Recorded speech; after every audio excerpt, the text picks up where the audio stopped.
Everyone, and welcome to the third part of our lecture on Chapter 2, Formulating a Research Question. In the first two sections of Chapter 2, we focused on how to narrow down your research and the different types of variables that come into research questions. And for this Part 3 lecture, we're going to talk about the different types of hypotheses that we can draw and how this leads us into the first assignment in this class, or the first writing assignment for this class. So to begin, we really want to talk about our different types of hypotheses by starting with the definition of the word hypothesis. So a hypothesis is a statement that predicts a specific phenomenon or behavior. Oftentimes, these hypotheses are present in quantitative studies, but not in qualitative studies. We say this because a hypothesis is a very specific statement that we're saying, I predict that this relationship is going to occur, that this finding is going to be true. And we say this in quantitative studies because we already have a base of information that supports that this finding could be true. But we don't have hypotheses in qualitative studies because if you remember, qualitative studies are more oftentimes exploratory. The researchers going in with no preconceived notions, assumptions, or preference for the results, and they're purely just going in to explore what could possibly be happening. So there's no hypotheses to predict what might happen. Within the context of hypotheses, we have specific terms in our book and in research that come up frequently. The first of those is what we call an alternative hypothesis.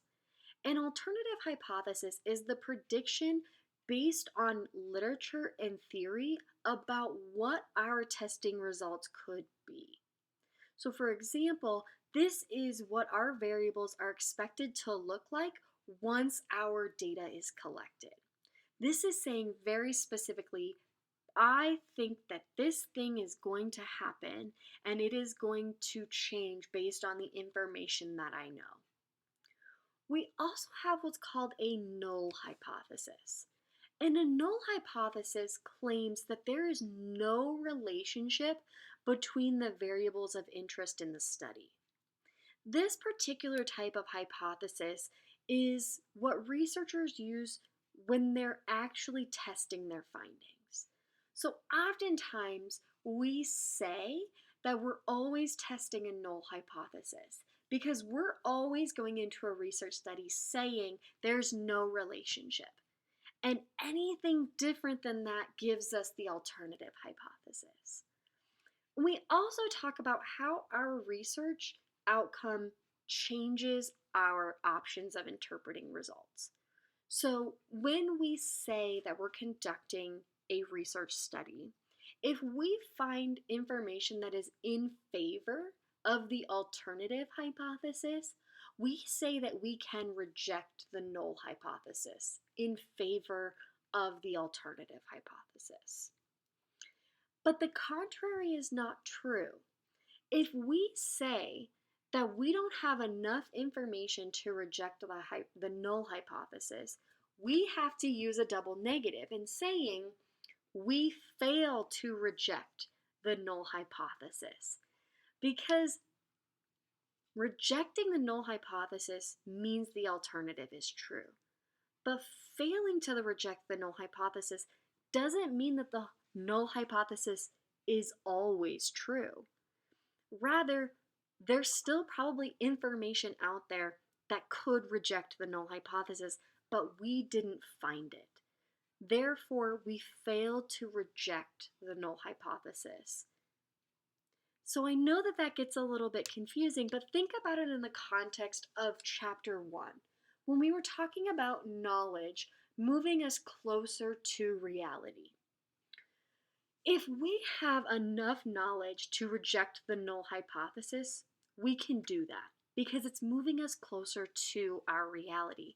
So our alternative hypothesis moves us closer to our reality. But if we don't have enough information to reject our null hypothesis, We don't say that the null hypothesis is now reality. Rather, we say we just didn't get enough knowledge in our study and with our findings to find an alternative hypothesis. So, in other words, the knowledge that we gained didn't move us all that much closer to our reality. But it didn't move us any further away either. We also have in the context, actually, let me go through an example of this for you. So, when we're doing notation for alternative and null hypotheses, you'll see the notation H subscript 1, subscript 2, subscript 3. And what that means is that this is H stands for hypothesis, and the subscript, if it's a number that's more than 1, that means that it is an alternative hypothesis. So, using the example that we did in part 2 of our lecture, one alternative hypothesis could be that Colorado male adolescents aged 13 to 17 who watch TV for 4 or more hours per day will have a BMI that is at least 5 points higher on average compared to male adolescents who watch for fewer than 4 hours per day. This is an alternative hypothesis, saying that we have a very specific relationship between these variables that we're predicting. And we say it's H1 because it's the first alternative hypothesis that we're going to propose. We could also invert this and have a second alternative hypothesis and actually say that male Colorado adolescents who watch TV for 4 or more hours will have a lower BMI on average than Colorado adolescents who watch fewer than 4 hours per day. So this is another alternative hypothesis because we're saying that there is still a relationship between these variables that we are directly predicting. And then we notate the alternative or the null hypothesis by calling it H subscript 0, or HO as it is often called. In HO, in this example, our null hypothesis would say that the number of hours spent watching TV per day is not at all related to the BMI of Colorado male adolescents. So the null hypothesis is saying there is no relationship here. And that is what we are testing. We're testing if there is some relationship between these variables, then we can reject the null hypothesis and then go and look for support for our alternative hypotheses. But if we do not have enough information to reject the null hypothesis, we simply say that we have failed to reject it. There may still be information out there that could reject this null, but we didn't find it in our study, so we failed to reject the null. Within research, we also have what we call directional hypotheses and non-directional hypotheses. So a directional hypothesis is a hypothesis that predicts a very specific course for the variables that we're predicting. We are saying that there's a specific relationship between these variables that we suspect.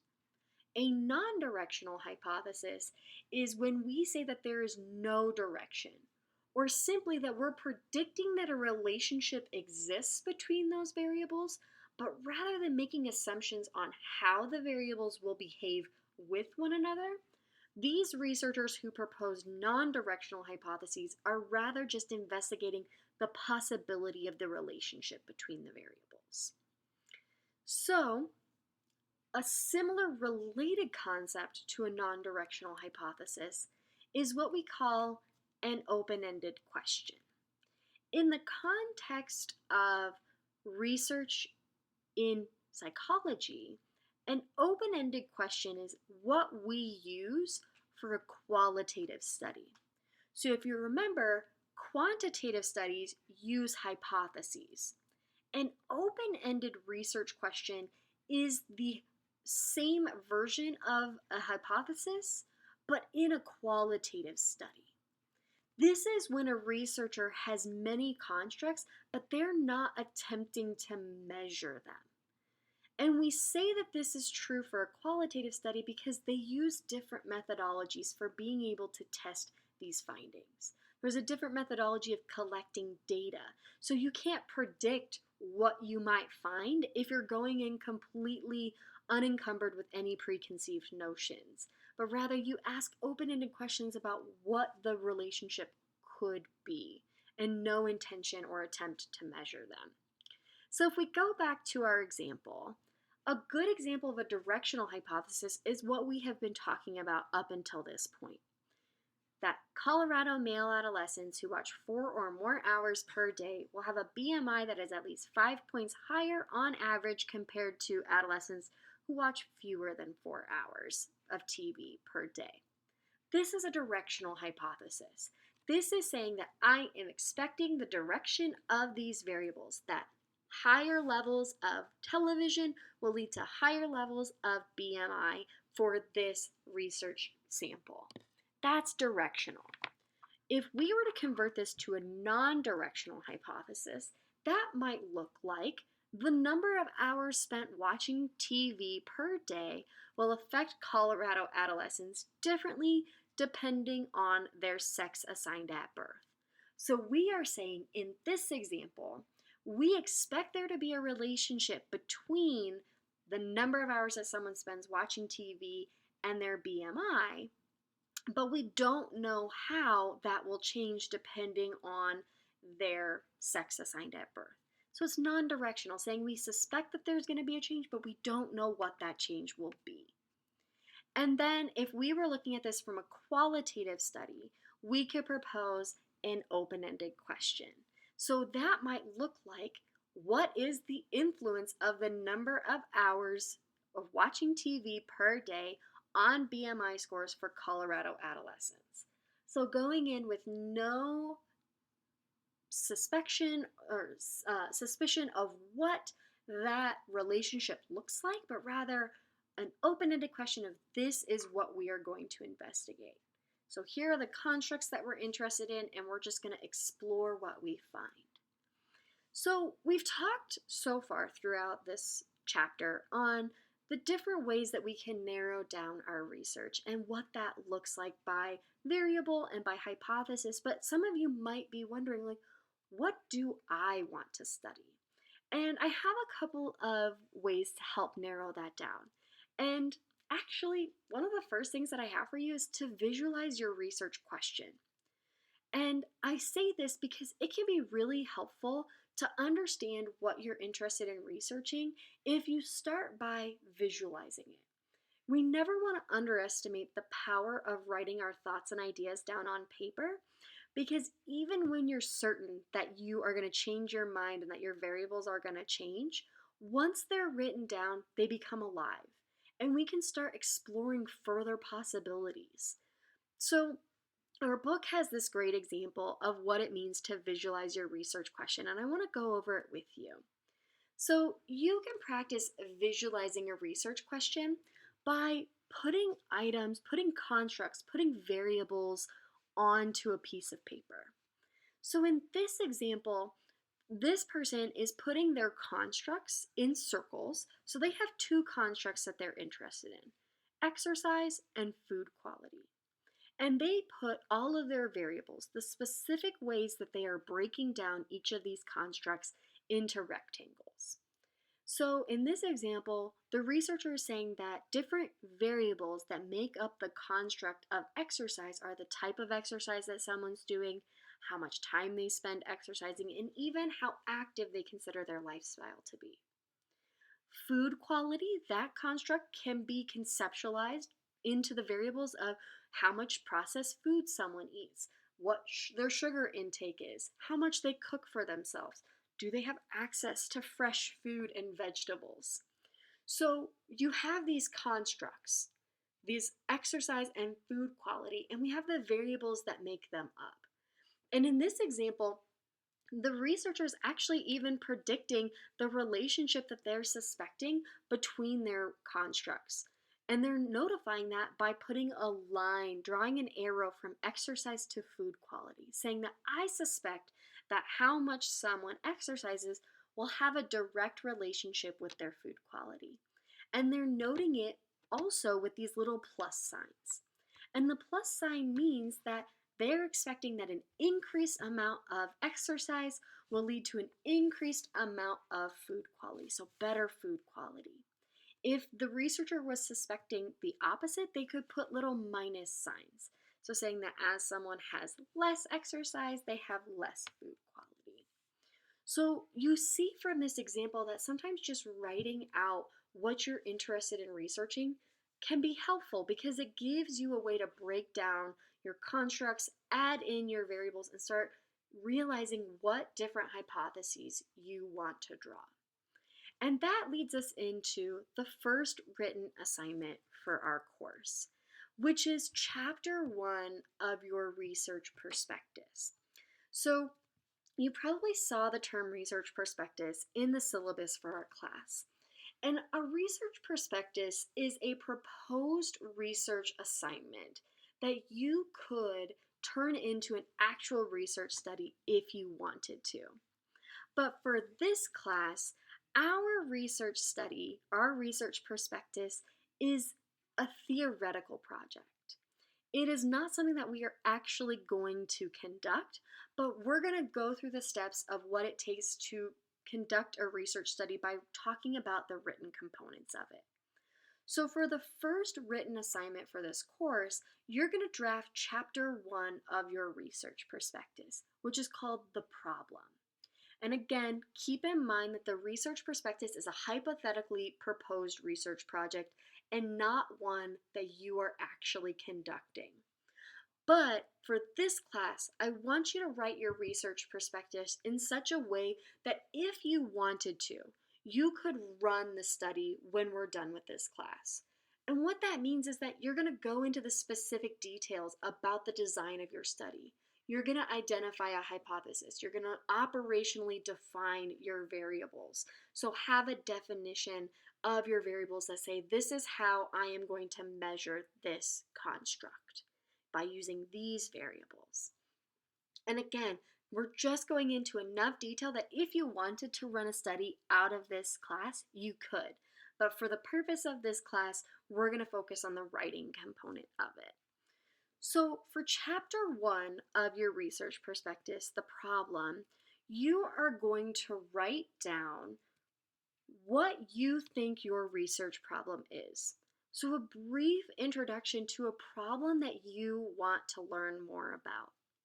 This can be anything that you're interested in.